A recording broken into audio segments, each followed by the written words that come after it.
Chapter 19, Not So Sweet Secret.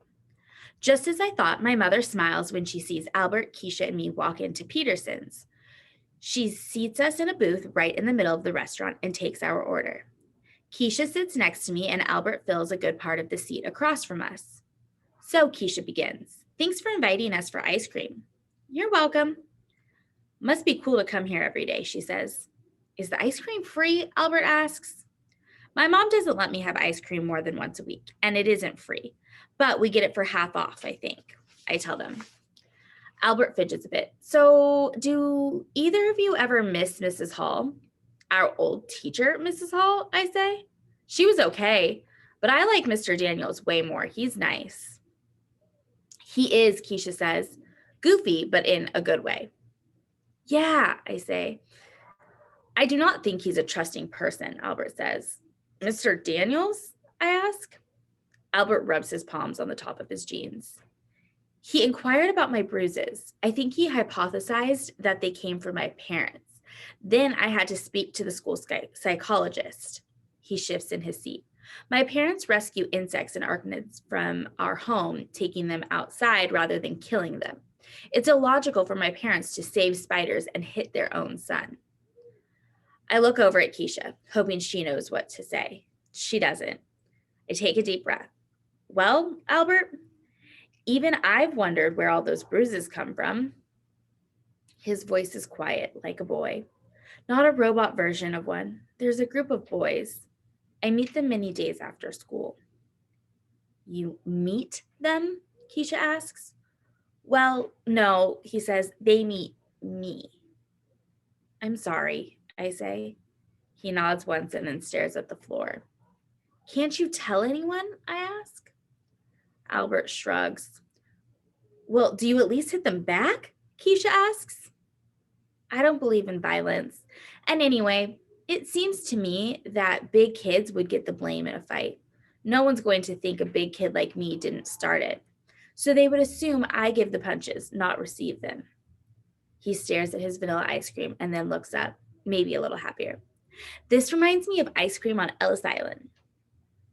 You may have a skull full of brains, but again, Albert, no sense, Keisha says. When the immigrants came to America through Ellis Island, they would sometimes get ice cream for a treat, but they didn't recognize ice cream. They thought it was butter, so they spread it on toast. We laugh. I think this is like that. Those boys just think I'm a fighter, so they, well, fight me. No, Albert, Keisha says. They think you won't fight. They think you'll just keep being their punching bag. That's why they fight you. His eyebrows scrunch up. Albert, this is no joke, Keisha says. They leave nasty marks on you. Don't your parents get mad? My mother would hunt down anyone who did that to me.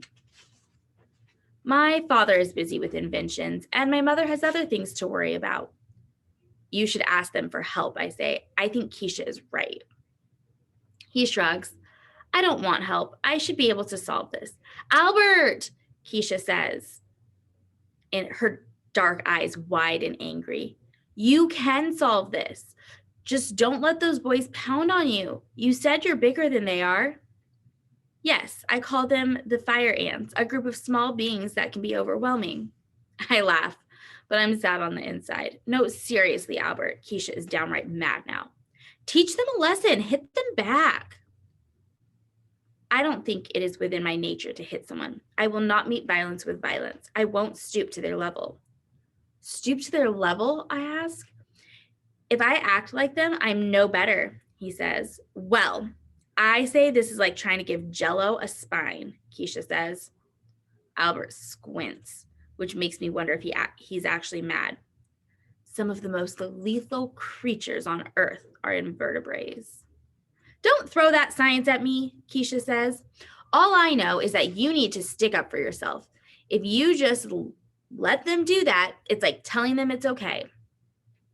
Albert stays quiet. Keisha's voice is no longer soft. I just don't get it, Albert. What in the world would it take for you to fight back? Albert looks upset. I know Keisha is trying to help him, but I think it's like throwing him an anchor for a life jacket. So, Albert, You've always liked science, I ask, trying to get another conversation going, but Keisha gasps and looks at the ceiling, frustrated with Albert.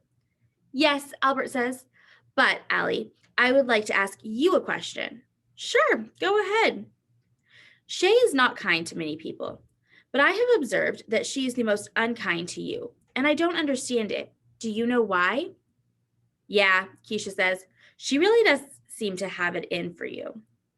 Yeah, well, oh, is there a story? Keisha says.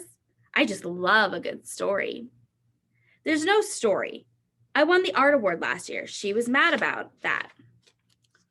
Oh no, there's more of a story, all right. Now spill it. Let's just say she holds grudges. Spill it. Use the word grudges, and there has got to be a really good story. Well, on my second day here last year, I'd bought a bag of cheese crackers at lunch. I was assigned to sit next to her, which she wasn't so happy about. I was almost done with my sandwich when she grabbed the bag of crackers from the table and ripped them open and ate them.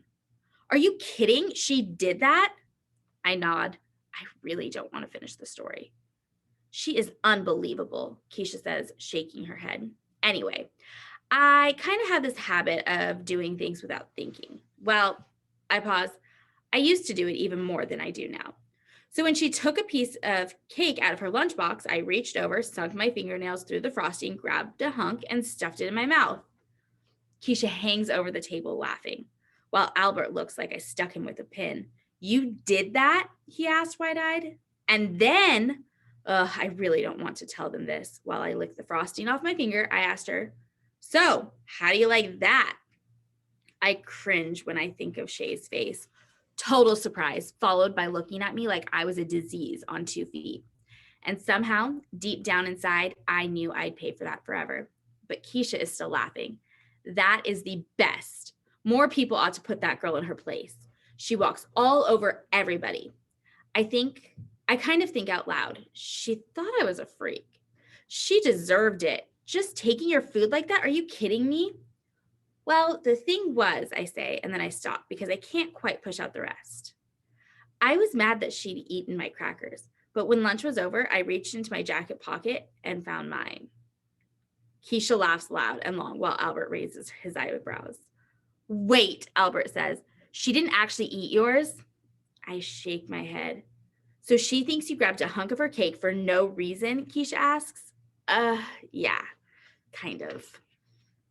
Keisha's laughter gets even louder, just as my mother is looking across the restaurant, giving me the look. Keisha leans against me and says, okay, I admit it. That is the best story I've heard in my whole long life, Allie Nickerson. If I didn't love you already for that flower thing you pulled, I think I may love you for that. And that is the end of chapter 19.